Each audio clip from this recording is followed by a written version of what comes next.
प्रभु यीशु मसीह की स्तुति हो। प्रभु यीशु मसीह के नाम में मैं फिर एक बार आपका स्वागत करता हूँ और परमेश्वर को धन्यवाद देता हूँ इस अवसर के लिए जो परमेश्वर ने उसके वचनों में से बांटने के लिए दिया है। प्रियो, पिछले भाग में हमने प्रकाशित वाक्य में से इफिसस की कलीसिया देखी। प्रियो, यह संपूर्ण बाइबल का अध्ययन, बाइबल का जो पाठ है, हम एक शुरुआत से लेके जा रहे हैं और इफिसस की कलीसिया, परमेश्वर ने इफिसस की कलीसिया को क्या कहा है, इन सारी बातों को हमने पिछले भाग में देखा कि इफिसस की कलीसिया एक प्रेम रहित कलीसिया इस प्रकार से बताई गई है। परमेश्वर ने काफी सारे इस बातें इफिसस की कलीसिया के विषय में कहे कि मैं तेरे काम जानता हूं, मैं तेरे परिश्रम जानता हूं, यहाँ तक कि तूने प्रेरितों को परख कर देखा और झूठा पाया और तू बुरे काम करने वालों से घृणा करता है। ये सारी बातें परमेश्वर ने इफिसस की कलीसिया के विषय में कही। पर परमेश्वर ने उसके बाद में कहा कि मुझे तेरे विषय में एक बात कहनी है और वो बात यह है कि तूने पहले का सा प्रेम खो दिया। प्रियो, सचमुच काफी सारे ऐसे लोग होंगे, काफी सारे ऐसे लोग हैं जिन्होंने पहले का सा प्रेम खो दिया। पहले जब प्रभु में आए तो काफी सारे बातें उनके जीवन में बदल गई। उन्होंने आशीषों को देखा, उन्होंने चंगाई को देखा, यहाँ तक कि उन्होंने चमत्कारों को भी देखा। जैसे हम देखते हैं इजरायली लोग जो इजिप्ट से निकलकर कनान जाने के लिए चल पड़े थे, यात्रा शुरू हुई, काफी सारी बातें परमेश्वर ने उनके लिए की, पर फिर भी वो कुड़कुड़ाते गए।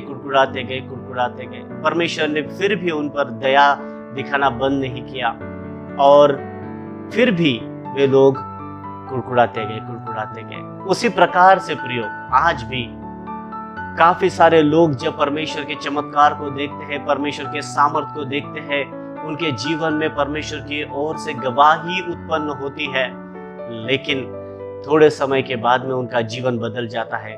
थोड़े समय के बाद में फिर वही संसार की बातें, फिर वही दुष्ट की बातें करना और फिर वही दुष्ट की बातों पर विश्वास करना, शारीरिक बातों पर विश्वास करना, और उस सारी बातों की वजह से वे परमेश्वर पर प्रेम नहीं रख पाते या फिर प्रेम रहित हो जाते, या फिर परमेश्वर का जो पहले का सा प्रेम है वो खो देते हैं। प्रियो, और परमेश्वर ने उस प्रेम रहित कलीसिया के विषय में क्या कहा, हमने सारी बातें देखी है। प्रियो, आज हम देखेंगे स्मुरना की कलीसिया। जैसे इफिसस की कलीसिया ने काफी सारे बातें की लेकिन प्रेम नहीं किया, और परमेश्वर कहता है जो जय पाए मैं उसे, जो जीवन का पेड़ जो स्वर्ग में है, उस पेड़ में से मैं उसे फल खिलाऊंगा, ऐसा बाइबल बताती है। प्रियो, जो जय पाए, आज हम स्मुरना की कलीसिया के विषय में देखेंगे। स्मुरना की कलीसिया के विषय में देखेंगे किस प्रकार से परमेश्वर ने इस कलीसिया के स्वरूप को रखा है और परमेश्वर इस कलीसिया को क्या कहना चाहता है। आइए हम वचनों की ओर बढ़ेंगे। प्रकाशित वाक्य उसका 2 अध्याय उसके 8वें वचन से पढ़ना शुरू करेंगे और वो यह कहता है, स्मुरना की कलीसिया के दूत को यह लिख, जो प्रथम और अंतिम है, जो मर गया था और अब जीवित हो गया है, वह यह कहता है। देखिए, जब हमने इफिसस की कलीसिया को देखना शुरू किया था तब भी हमने देखा कि परमेश्वर अपने पहचान को वहां पे बता रहे हैं, और वहां पे ऐसा लिखा है कि सातों तारे अपने दाहिने हाथ में लिए हुए और सोने के 7 दीवटों के बीच में फिरता है, वह तुमसे ये कहता है। अपने पहचान बताते हुए प्रभु परमेश्वर ने इफिसस की कलीसिया को बातें बताना शुरू किया था। उसी प्रकार से स्मुरना को भी परमेश्वर बातें बता रहे हैं, बातें कह रहे हैं, और उस बातें बताते वक्त वे फिर एक बार अपने पहचान को वो बता रहे हैं, और वो कहते हैं कि जो प्रथम और अंतिम है, जो मर गया था और अब जीवित हो गया है, वह यह कहता है। प्रियो, जान ले, ये बातें परमेश्वर क्यों कह रहा है कि हम जान ले कि जो प्रभु परमेश्वर ने, जिसने आपको और मुझे बनाया, वही प्रभु परमेश्वर प्रथम है और वही अंत है। वो आदि है और वही अंत है। वो अल्फा है, वो ओमेगा है। वो मर गया था, जो पाप हमने किए थे उन पापों को क्षमा करने के लिए वो मर गया था, पर वो मरा नहीं रहा। उसने मौत को जीत कर, उस कब्र को हराकर प्रभु यीशु मसीह मृत्यु से जीवित हुए, ये तुम जान लो। परमेश्वर चाहता है कि हम उसकी पहचान कर ले। परमेश्वर चाहता है कि हम उसे पहचाने, जान ले कि वो कौन है। वो वही है जो मर गया था और वो अभी जीवित है। हमारा प्रभु परमेश्वर जो था, है और सदा रहने वाला परमेश्वर, जिसका नाम है यीशु, जिसका नाम है यहोवा, जिसका नाम है यावे। हालेलुया। वो परमेश्वर आदि है और वही अंत है। वो तुमसे कुछ कहना चाहता है। ये जो बातें परमेश्वर ने कलीसियाओं से कही, इफिसुस की कलीसिया हो या स्मुरना की कलीसिया हो, चाहे उस परगमुस की कलीसिया हो, चाहे कोई भी जिन 7 कलीसियाओं में से जो परमेश्वर ने कहे हैं, एक अलग अलग चरित्र को परमेश्वर ने दर्शाया है और हर एक कलीसिया को परमेश्वर ने अपनी पहचान बताते हुए कुछ कहा है। प्रियो, हम उस पहचान को समझ ले। कई सारे लोगों के पास में परमेश्वर की आराधना करने के लिए सिर्फ थोड़े ही शब्द होते हैं, थोड़े ही शब्द होते हैं और उनके वो शब्द के बाहर वे परमेश्वर की आराधना नहीं कर पाते, क्योंकि वे परमेश्वर के पहचान में नहीं बढ़ रहे हैं। जब मैंने इन सारी बातों को पढ़ा तब परमेश्वर की आराधना करने के लिए मुझे और शब्द मिले जो हृदय से आया करते थे। प्रियो, जब मैंने इन बातों को पढ़ा, परमेश्वर के ज्ञान में, परमेश्वर के वचनों के ज्ञान में जब बढ़े, तब परमेश्वर की आराधना करने के लिए और पवित्र आत्मा ने शब्द दिए, जो कि वो यह कहता है कि 7 दीवटों के बीच में घूमता है, 7 तारे अपने हाथ में लिए हो, वो यहोवा परमेश्वर जो कि आदि है और जो कि अंत है, जो मर गया था और अभी जीवित है, युगानुयुग जीवित है। हालेलुया। ये सारी बातें बताकर परमेश्वर इस कलीसिया जिसका नाम स्मुरना है, उनको एक संदेश दे रहे हैं। प्रियो, आइए हम आगे में पढ़ेंगे। वह यह कहता है कि मैं तेरे क्लेश और दरिद्रता को जानता हूं। देखिए परमेश्वर स्मुरना से क्या कह रहा है कि मैं तेरे क्लेश और तेरी दरिद्रता को जानता हूं, परंतु तू धनी है। तू धनी है मतलब तू किसी भी तरीके से निचला नहीं है, तू धनी है। यहाँ पे एक जगह पे कहता है कि तू क्लेश उठा रहा है, तू दरिद्र भी है, पर तू धनी है। परमेश्वर कह रहा, क्यों परमेश्वर उस कलीसिया को धनी कह रहा है, हम देखेंगे प्रियो। और जो लोग अपने आप को यहूदी कहते हैं और वो है नहीं, पर शैतान की सभा के हैं, उनकी निंदा को भी जानता हूं। प्रियो, यहां पे परमेश्वर कह रहा है कि जो अपने आप को यहूदी कहते हैं पर वो है नहीं, पर शैतान की सभा है। क्या ये बातें विश्वासियों के साथ में नहीं हो रही है? क्या ये बातें विश्वासियों के साथ में नहीं हो रही है? हम विश्वासी कह के कलीसिया में आते हैं, लेकिन क्या लोग जो है वो शैतान के सभा के नहीं होते हैं?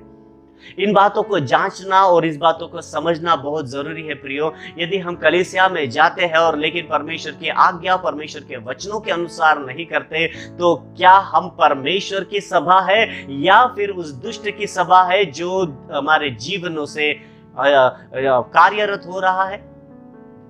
ये बातें जांचना बहुत जरूरी है। प्रियो, परमेश्वर का वचन यहाँ पे कहता है कि तुम अपने आप को यहूदी कहते हो पर तुम हो नहीं, पर शैतान की सभा हो। उनकी निंदा को भी मैं जानता हूं। ऐसे कई सारे लोग हैं जो निंदा में जीते हैं, जो शैतान के बातों में जीते हैं, झूठ में जीते हैं और नाना प्रकार की जो अनचाही बातें हैं उसमें जीते हैं। क्या वे लोग परमेश्वर के सभा के हैं? क्या वो परमेश्वर के राज्य के हैं? क्या वे परमेश्वर के चरित्र के हैं या फिर शैतान की सभा के, जैसे बाइबल यहाँ पे बता रही है? वे निंदक और कई सारे गलत बातों में डूबे हुए हैं, पर वो निश्चित रूप से परमेश्वर की ओर से नहीं है। प्रियो, क्या आपके जीवन में ये चरित्र पाया जाता है? यदि आपने सोचा नहीं तो इसे सोचना जरूरी है, क्योंकि ये बातें रखकर आप अपने जीवन को परमेश्वर के कार्य से हटा सकते हैं। इसलिए आज जीवन को जांचना बहुत जरूरी है, क्योंकि ये अंतिम किताब है। अंतिम किताब को शुरू करते हुए परमेश्वर ने खातिर दी है कि मैं निश्चित रूप से आने वाला हूं, मैं बादलों पे आऊंगा और हर एक आंख मुझे देखेगी, हर एक आंख मुझे देखेगी। प्रियो, और उस परमेश्वर के साथ में जाने के लिए परमेश्वर के कुछ रहस्य, कुछ सामर्थ्य, कुछ चरित्र परमेश्वर हमें इन कलीसियाओं के द्वारा बता रहा है। स्मुरना की, इफिसुस की कलीसिया देखी जिसने प्रेम छोड़ दिया, प्रेम रहित बन गई। पर ये कलीसिया क्या कर रही है? हम देखेंगे इस स्मुरना की जो कलीसिया है इसे एक सताई हुई कलीसिया के रूप में यहाँ पे प्रदर्शित किया गया है प्रियो। परमेश्वर के मुख से, परमेश्वर की ओर से इस कलीसिया के लिए कुछ बातें आई है और वो है सताई हुई कलीसिया। पर इस सताई हुई कलीसिया का जो प्रतिफल है वो बहुत ही महान है प्रियो। हम पढ़ेंगे 10वां वचन, जो दुख तुझे झेलने होंगे उनसे मत डर। जो दुख तुझे झेलने होंगे उनसे तू मत डर, क्योंकि देखो शैतान तुम में से कुछ को जेल खाने में डालने पर है, ताकि तुम परखे जाओ और तुम्हें 10 दिन तक क्लेश उठाना होगा। हालेलुया। परमेश्वर यहाँ पे कह रहा है कि तुम किसी से भी मत डरो। यहाँ पे परमेश्वर का वचन कहता है कि तुम्हें 10 दिन तक क्लेश उठाना होगा। ये 10 दिन तक क्लेश उठाना होगा, इसका एक वचन हम पढ़ते हैं दानियल की किताब उसका 2 अध्याय 12 वचन में, जहाँ पे दानियल उस सरदार से कहता है कि 10 दिन तक तो हमें यही खाना दिया कर। 10 दिन तक हमारी परीक्षा, एक अलग प्रकार की परीक्षा से वो गया, एक सिंबॉलिकली, एक चिन्हात्मक रूप से ये 10 दिन लिए गए हैं प्रियो, जहाँ पे वे 10 दिन तक उन सारी बातों से गए, वही खाते गए। और उसी प्रकार से ये चिन्हात्मक रूप से यहाँ पे 10 दिन लिखे गए। कई सारे लोग इसमें गड़बड़ हो जाते हैं या फिर कंफ्यूज हो जाते हैं, लेकिन ये जो 10 दिन है, ये 10 दिन एक सिंबॉलिक, एक चिन्हात्मक रूप में लिखे हैं, जहां पे दानियल भी 10 दिन तक उस दुख को उठाता रहा और परमेश्वर की उसने उसके बाद में महिमा देखी। और बाइबल बता रही है यहाँ पे कि तुझे दुख झेलने होंगे पर तू मत डर, क्योंकि देखो शैतान तुम में से कुछ को जेल खाने में डालने पर है, ताकि तुम परखे जाओ और तुम्हें 10 दिन तक क्लेश उठाना होगा। प्राण देने तक विश्वासी रहे। देखिए, प्राण देने तक, स्मुरना की कलीसिया को परमेश्वर कह रहा है कि प्राण देने तक क्या रहे, तू विश्वासी रहे। क्योंकि देखिए उसने 8वें वचन में कहा कि मैं तेरे दरिद्रता को और तेरे क्लेश को जानता हूं। मतलब ये जो कलीसिया है परमेश्वर के लिए क्लेश उठा रही है, परमेश्वर के लिए सताव उठा रही है, लेकिन परमेश्वर के प्रेम से या फिर परमेश्वर के कार्य से या फिर परमेश्वर का जो उद्देश्य उनके जीवन में है उससे पीछे नहीं मुड़ रही है। ये कलीसिया है प्रियो। हालेलुया। और इसीलिए परमेश्वर इस कलीसिया से कहता है कि तू प्राण देने तक विश्वासी रहे, प्राण देने तक विश्वासी रहे। देखेंगे हम लोग कि इसके विषय में और कहां लिखा है। हम यदि पढ़ते हैं लूका रचित सुसमाचार उसका 12 अध्याय, प्रियो ये सारी बातें समझना बहुत ज्यादा जरूरी है, क्योंकि कई सारे लोग अपने जीवन में क्लेश नहीं उठाना चाहते, दुखों को नहीं उठाना चाहते और सहज रीति से परमेश्वर के कार्य से हट जाते हैं।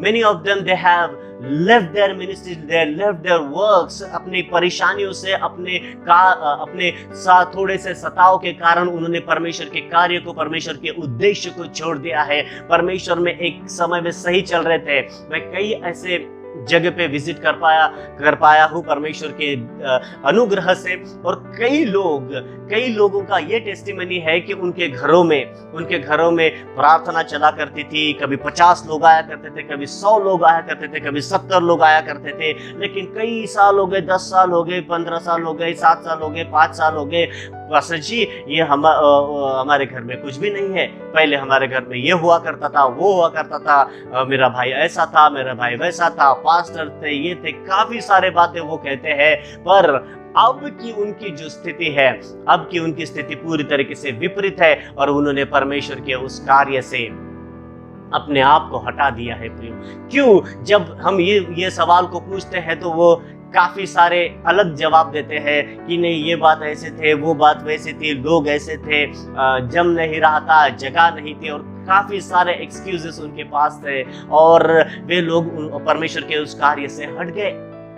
लेकिन वे उस सताव को या फिर उस चैलेंज को, उस चुनौती को वो आगे नहीं ले जा पाए, उस चुनौती को वो लड़ नहीं पाए। चुनौती को उन्होंने अपने सामने रखकर अपने कार्य को उन्होंने त्याग दिया। पर प्रियो परमेश्वर यहाँ पे कुछ कह रहा है हमसे। हम पढ़ेंगे लूका रचित सुसमाचार 12 अध्याय उसके 4 पद से यदि हम पढ़ते हैं, वो यो कहता है, ये एक ऐसा अध्याय है प्रियो लूका रचित सुसमाचार 12 उसके 4 से 7वें पद तक एक सवाल परमेश्वर ने मुझसे कहा है कि किससे डरे। ऐसी कौन सी बात है इस पृथ्वी पर जिससे हमने डरना चाहिए। हम पढ़ेंगे, मैं तुमसे जो मित्र हो कहता हूं कि जो शरीर को घात करते हैं परंतु उसके पीछे और कुछ नहीं कर सकते, उनसे मत डरो। मैं तुम्हें चिताता हूं कि तुम्हें किससे डरना चाहिए।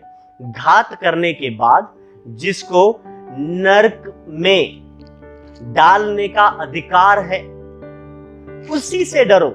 हाँ, मैं तुमसे सच सच कहता हूं, मैं तुमसे कहता हूं, उसी से डरो। क्या 2 पैसे की 5 गौरियां नहीं बिकती?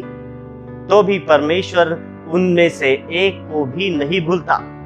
तुम्हारे सिर के बाल भी गिने हुए हैं, इसलिए डरो नहीं, तुम बहुत गौरियों से बढ़कर हो। हालेलुया। यहाँ पे परमेश्वर क्या कह रहा है? किससे डरना है? उससे डरो जो मार डालने के बाद में तुम्हारे प्राण को नरक में डालने का अधिकार रखता है। और वो अधिकार किसी को नहीं है। शैतान को वो अधिकार नहीं है। इस पृथ्वी पे कहलाने वाले माँ बाप जो रिश्ते हैं उसको वो अधिकार नहीं है। किसी मित्र को वो अधिकार नहीं है। पति पत्नी में से किसी को अधिकार नहीं है। बच्चों में से किसी को अधिकार नहीं है। कोई जानवर को अधिकार नहीं है। कोई पक्षी को अधिकार नहीं है। यहाँ तक कि किसी भी स्वर्गदूत को वो अधिकार नहीं है। वो अधिकार सिर्फ यहोवा परमेश्वर के पास है। और जब यहोवा परमेश्वर के पास में है तो हमें अनिवार्य है कि हमें ना तो किसी माता पिता, ना तो पुरुष, ना तो किसी स्त्री, ना तो किसी जानवर, ना तो किसी पक्षी से डरने की जरूरत है। यदि हमें डरना है तो हमें परमेश्वर यहोवा से डरना है, क्योंकि मारने के बाद प्राण को आपको नरक में डालने का जो अधिकार है वो सिर्फ यहोवा परमेश्वर को है। हालेलुया। जिस यहोवा परमेश्वर को इतना बड़ा अधिकार है, जिसने सब कुछ बनाया है और वो अधिकार अपने पास ही रखा है, अधिकार बांटने का कार्य वो करते हैं, उस यहोवा परमेश्वर से लोग डरने के लिए चूक गए हैं। वो यहोवा परमेश्वर का डर नहीं, पर इंसान का डर, या फिर बीमारियों का डर, या फिर शैतान का डर, या फिर किसी जानवरों का डर रखते हैं। पर यहोवा परमेश्वर का डर उनके हृदय से निकल जा चुका है। प्रियो, बीमारियों का डर, चिंताएं उनके सताती है। कई सारे बीमारियों का डर उन्हें होता है, पर यह विश्वास नहीं करते कि प्रभु यीशु मसीह के कोड़े खाने से वे चंगे कर दिए गए हैं। यदि वो प्रभु यीशु मसीह के कोड़े खाने से चंगे कर दिए गए हैं तो उन्हें किस बात का डर है? पर फिर भी वो उस बीमारी को डरते हैं। पर इस बात से नहीं डरते कि यदि तुमने परमेश्वर के वचनों पे विश्वास नहीं किया या फिर परमेश्वर की आज्ञाओं को नहीं माना तो तुम कहां जाओगे। इस बात का डर उनके दिलों से, मनों से, विचारों से, बुद्धि से निकल गया है।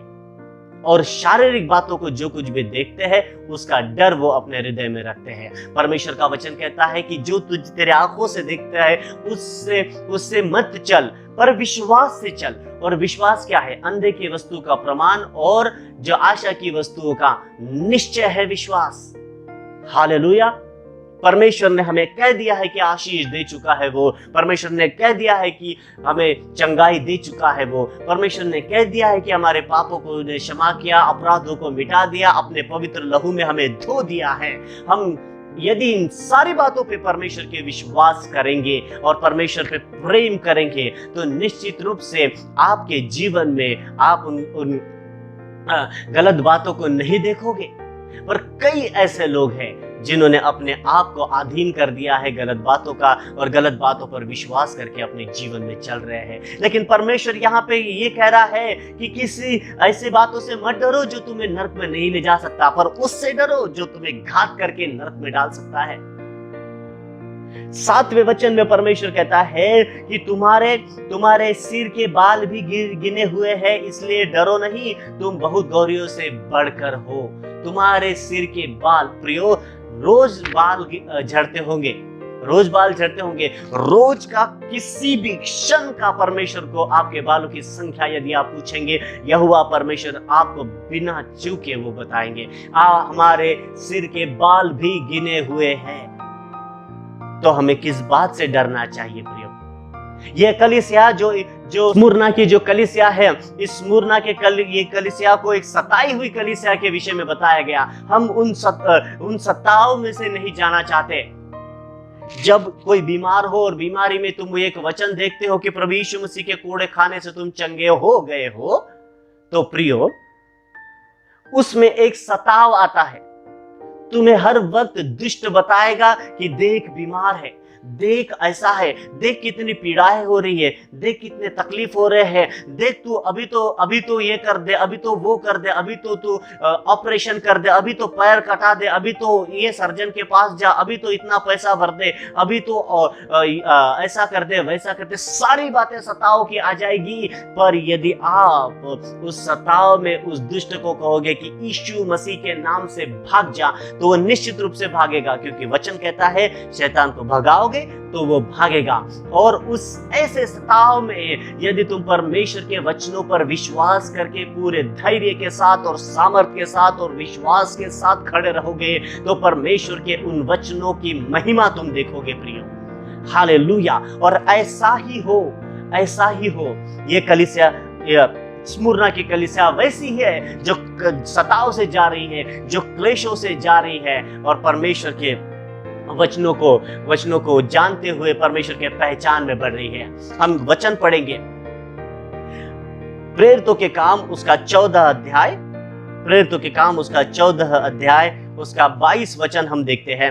उसमें परमेश्वर कहता है, और चेलों के मन को स्थिर करते रहे और यह उपदेश देते थे कि विश्वास में बने रहो, और यह कहते थे हमें बड़े क्लेश उठाकर परमेश्वर के राज्य में प्रवेश करना होगा। प्रियो, यहाँ पे परमेश्वर क्या कह रहा है? बड़े क्लेश उठाकर परमेश्वर के राज्य में प्रवेश करना होगा। कई सारे लोग परमेश्वर के राज्य में प्रवेश करने से चूक रहे हैं, क्योंकि वे क्लेशों को नहीं उठाना चाहते, वे उस सताव से नहीं जाना चाहते। देखिए, प्रभु यीशु मसीह को 3 बार सताव में डाला गया, और दुष्ट कहता है कि दुष्ट ने देखा कि ये रोटी यीशु मसीह जो है वे भूखे हैं। 40 दिन 40 रात जब उपवास किया और पूरे रीति से प्रभु यीशु मसीह भूखे थे, प्रभु यीशु मसीह ने प्रभु उपवास के बाद में जब उनकी परीक्षा हुई, तो दुष्ट शैतान आके कहता है कि इस पत्थर से कहे कि रोटी बन जा। उस समय में प्रभु यीशु मसीह के सामने एक विकल्प भी था, पर प्रभु यीशु मसीह 75% नहीं, 90% नहीं, 99% नहीं, पर 100% पवित्र आत्मा के सामर्थ्य में थे। हालेलुया। और प्रभु यीशु मसीह ने उसे उत्तर दिया कि परमेश्वर का जन सिर्फ रोटी से नहीं, पर परमेश्वर के मुख से निकलने वाले हर एक शब्द से जीवित रहेगा। हालेलुया। परमेश्वर के उस वचन को उन्होंने शैतान को दिए, पर शैतान से जो उनको मिला वो उससे नहीं लिया प्रभु यीशु मसीह ने, पर परमेश्वर ने जो उनसे कहा था। इसलिए यीशु मसीह ने कहा कि ये लिखा है, इट इज रिटन कि परमेश्वर का जन सिर्फ रोटी से नहीं, पर परमेश्वर के मुख से निकलने वाले हर एक वचन से जीवित रहेगा। हालेलुया। जो दुष्ट ने दिया वो यीशु मसीह ने नहीं लिया, पर जो परमेश्वर ने दिया वो जवाब यीशु मसीह ने दुष्ट को दिया। हालेलुया। पर आज ऐसा नहीं होता है प्रियो। आज कई सारे लोग उपवास में जाते हैं, और उपवास में जाने के बाद में जब भूख लगती है तो तुरंत खाना खाना शुरू कर देते हैं। वे थोड़े भी तकलीफ से नहीं जाना चाहते, या फिर उनके जीवन में कुछ परिस्थितियां आती है और परमेश्वर के वचन के विपरीत वो कार्य कर लेते हैं, क्योंकि उन्हें सारी शारीरिक बातें उनके आंखों से दिखाई देती है, और शैतान के झूठ को भी अपने जीवन में सच मानकर उन बातों में पढ़कर परमेश्वर के वचनों के विरोध में वो कर देते हैं। वचन यहाँ पे कह रहा है कि क्लेश उठाकर परमेश्वर के राज्य में प्रवेश करना होगा। क्लेश उठाना मतलब क्या है प्रियो?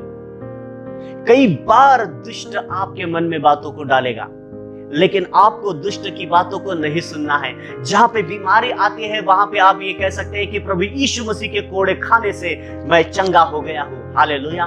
जहां पे आपको कमी घटी होती है वहां पे उठ खड़े होके आप ये वचन कह सकते हैं कि प्रभु परमेश्वर ने मुझे सारी आशीषों से भर दिया है। जहां पे आपको विपरीत बातें दिखती है तो वहां पे ये कहते हैं कि परमेश्वर ने मुझे सारी बातों पर जयवंत ठहराया है। जहां पे आपको कोई परिस्थितियां दिखती है उस समय में आप कहते हैं कि परमेश्वर का अनुग्रह मेरे लिए काफी है। Hallelujah, hallelujah. देखिए प्रियो, और जब आप ये परमेश्वर के शब्दों को, परमेश्वर के वचनों को आपके परिस्थिति में बोलते हैं तब परमेश्वर का सामर्थ्य आपके जीवन में निश्चित रूप से कार्य करेगा। ये कह रहा है कि बिना क्लेश उठा के नहीं हो सकता, क्लेश उठाकर परमेश्वर के राज्य में प्रवेश करना होगा। क्योंकि प्रियो, जो कोई क्लेश नहीं उठाता दुष्ट उसे आसानी से दूसरी ओर मोड़ लेता है। कई सारे लोगों का प्रभु आज पैसा और शरीर हो गया है और सहज रीति से उस मार्ग पर चलकर परमेश्वर के उस कार्य में वे लोग कम पड़ रहे हैं। परमेश्वर के उद्धार में टिके रहना उनके जीवन में नहीं हो रहा है।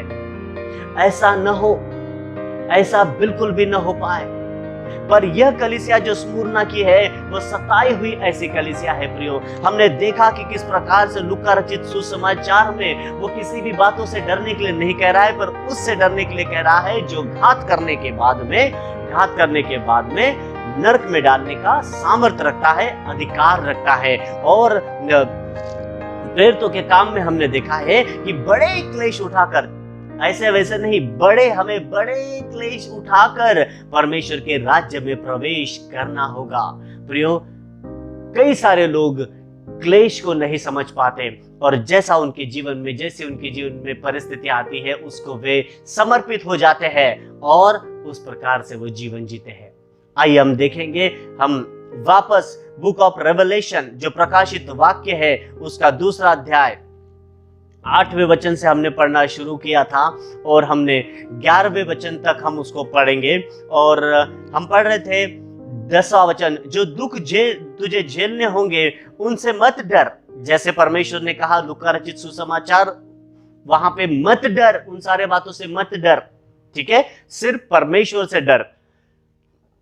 उनसे मत डर क्योंकि शैतान तुम में से कुछ को जेल खाने में डालने पर है ताकि तुम परखे जाओ और तुम्हें 10 दिन तक क्लेश उठाना होगा। 10 दिन तक दानियल, शद्रक, मेशक, अबेदनगो परखे गए वो और खरे उतरे, क्लेश उठाए उन्होंने। वे काफी सारा उनके सामने खाना था, काफी सारी बातें थे उनके सामने और खाने की बिल्कुल भी छूट थी उन्हें, पर वे उस टेम्पटेशन में, उस क्लेश में नहीं गए।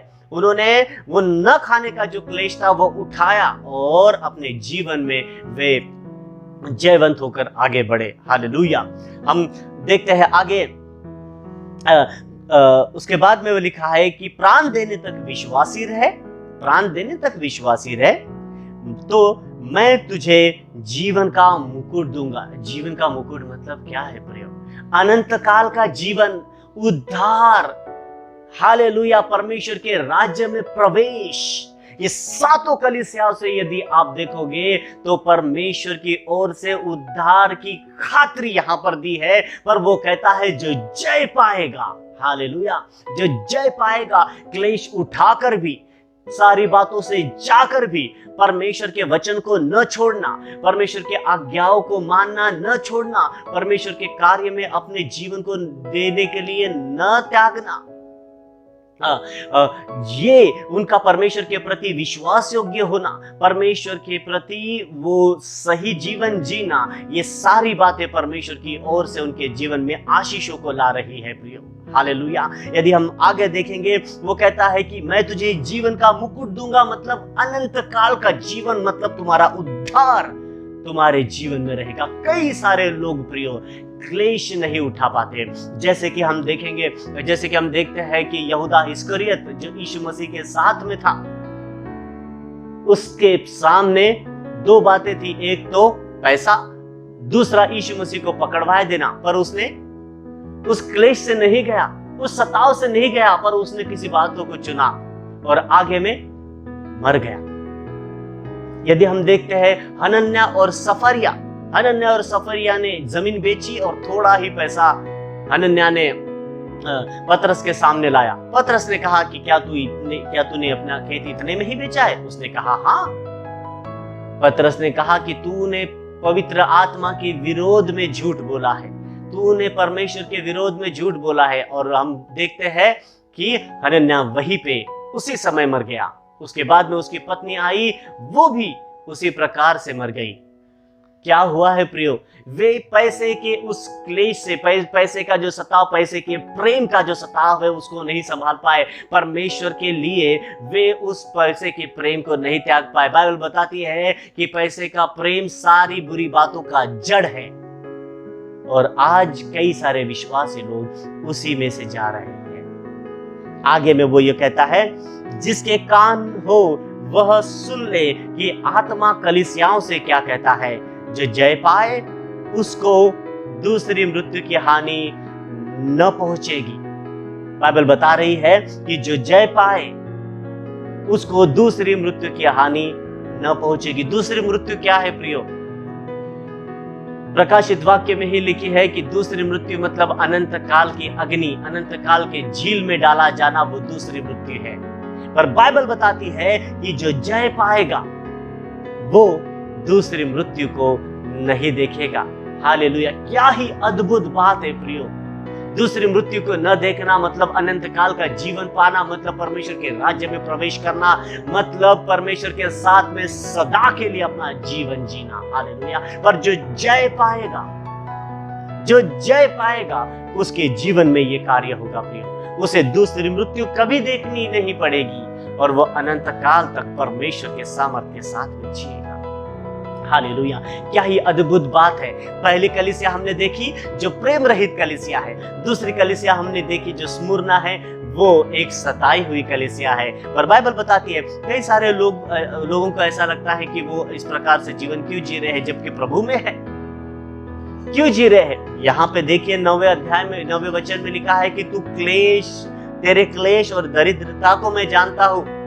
भले तू दरिद्र है पर तू धनी है, परंतु तू धनी है, ऐसा परमेश्वर ने कहा है। प्रियो, आपके पास में वो है जो हो सकता है इस देश के सबसे अमीर व्यक्ति के पास भी नहीं। और वो बातें हैं उद्धार, वो बातें हैं अनंत काल का जीवन, वो बातें हैं दूसरी मृत्यु की हानि न पहुंचने की खातरी, वो बात है परमेश्वर के राज्य में प्रवेश, वो बात है परमेश्वर के साथ में सदा रहना, वो बात है परमेश्वर के उद्धार को अपने जीवन में प्राप्त करना। हालेलुया! इसलिए प्रियो, परमेश्वर के इन वचनों को समझ ले, परमेश्वर के इन वचनों को जान ले, उसके अनुग्रह और उसके पहचान में बढ़ते जाए। हमने 2 कलीसिया देखी प्रियो, इफिसुस की कलीसिया और स्मुरना की कलीसिया। इसे निश्चित रूप से याद रखें कि इफिसुस की कलीसिया प्रेम रहित कलीसिया है और जो स्मुरना की कलीसिया हमने देखा वो एक परसिक्यूटेड चर्च मतलब सताई हुई कलीसिया है। इसे हम समझ ले और इसमें से परमेश्वर के चरित्र को जान ले और परमेश्वर की इच्छा के अनुसार हम करें। आइए प्रियो, हम इस समय में दुआ करेंगे कि हम परमेश्वर के इन वचनों को अपने हृदय में बसाकर इसके ऊपर मनन करें और परमेश्वर के अनुसार हम फल लाए। हालेलुया! आइए हम दुआ करेंगे। धन्यवाद स्वर्गीय परमेश्वर पिता, स्वर्ग और पृथ्वी के निर्माण करता प्रभु यीशु मसीह के नाम से आपके सिंहासन के सम्मुख खुदावन प्रभु जी, हम कोटि कोटि धन्यवाद देते हैं इन वचनों के लिए पिता परमेश्वर। धन्यवाद देते हैं प्रभु जी पिता परमेश्वर कि आपने अपने आत्मा से हम पर इन बातों को जाहिर किया है। प्रभु जी, होने दीजिए जितने भी लोग इन वचनों को सुन रहे हैं पिता परमेश्वर, उनके जीवन में महान रीति से आपका कार्य हो प्रभु जी।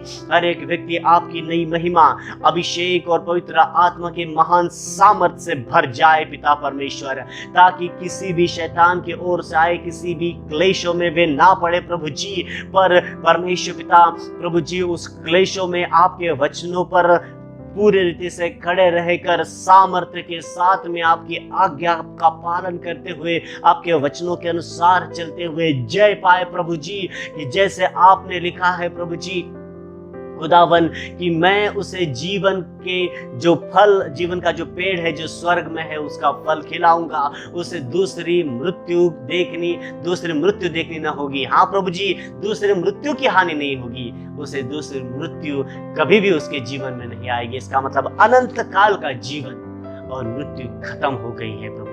खुदावन ऐसा ही हो पिता परमेश्वर कि हर एक व्यक्ति के जीवन में ये वचन महान रीति से कार्य करे प्रभु जी। हम धन्यवाद देते खुदा, जो कोई भी व्यक्ति इन वचनों को सुन रहा है पिता परमेश्वर, उनके परिवार में आपका महान कार्य होने पाए पिता परमेश्वर। यदि किसी का परिवार में प्रभु जी विश्वासी, बाकी लोग विश्वासी नहीं है, यीशु मसीह के नाम से उनके जीवन में मैं उद्धार को बोलता हूँ। जिस किसी के भी परिवार में बीमारियां है, मैं कहता हूँ प्रभु यीशु मसीह के नाम से आज्ञा देता हूँ, बीमारी वाली दुष्ट आत्मा, झूठ बोलने वाली दुष्ट आत्मा निकल के चला जाए यीशु मसीह के नाम से। मैं तुझे इसी वक्त आज्ञा देता हूँ, yes right now in Jesus mighty name.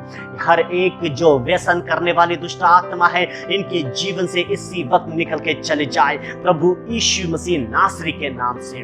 जो पति पत्नी में क्लेशेस है, जो पति पत्नी में क्लैशेस है, जो पति पत्नी में जो मन मुटाव है, प्रभु यीशु मसीह के नाम से दूर करने वाली दुष्ट आत्मा मैं तुझे डांटता हूँ और आज्ञा देता हूँ, निकल के चला जा प्रभु यीशु के नाम से। मैं तुझे धमकाता हूँ और प्रभु यीशु मसीह के नाम से I speak the spirit of reconciliation in Jesus mighty name. उस परिवार में उद्धार, प्रेम और परमेश्वर की शांति को मैं घोषित करता हूँ प्रभु यीशु मसीह के नाम से। प्रियो, आप में के हमारे जो भी विश्वास करते हैं, हमारे परिवार का हर एक बच्चा, जवान और बुजुर्ग प्रभु यीशु मसीह के लहू के तले सुरक्षित है प्रभु यीशु मसीह के नाम से।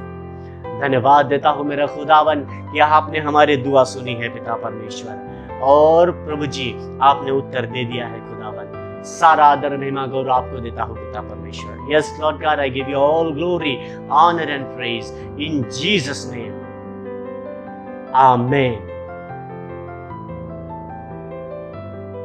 आमेन, amen. Thank you Jesus, amen, amen. Praise the Lord. आप आशीषित हैं।